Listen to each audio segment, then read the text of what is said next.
Under the light of the full moon, the elves came out of their hiding places. A group of them, young and old, gathered in a circle in the center of the clearing. Their faces were painted with intricate patterns, their bodies adorned with flowers and leaves. In their hands, they held glowing orbs of light that pulsed with an otherworldly glow.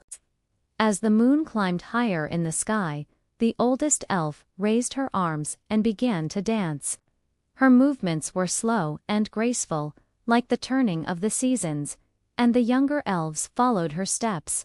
They moved in unison, their bodies forming a living kaleidoscope of motion.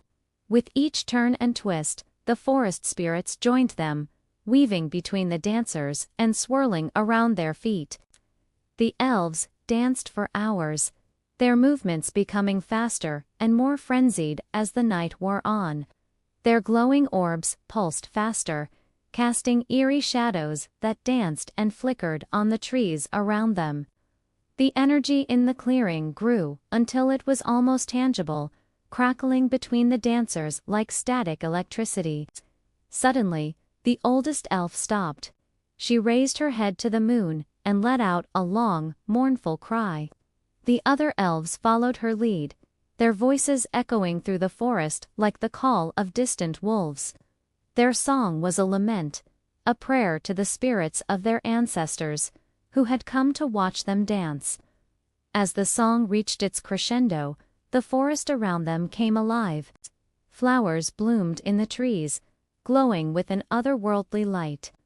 The very leaves seemed to dance with the elves, rustling and swaying in time with their movements. For a moment, the boundaries between the physical and spiritual realms were blurred, and the elves were one with the forest and the spirits that inhabited it. Then, as quickly as it began, it was over. The song ended, and the spirits faded, leaving the elves alone in the clearing. They stood in a circle, their bodies glowing faintly in the darkness, their faces turned toward the moon.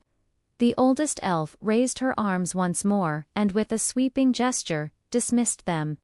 One by one, the elves faded into the shadows, disappearing into the forest. The clearing was empty once more, bathed in the silvery light of the full moon. And the only sound that could be heard was the gentle rustling of the leaves in the trees.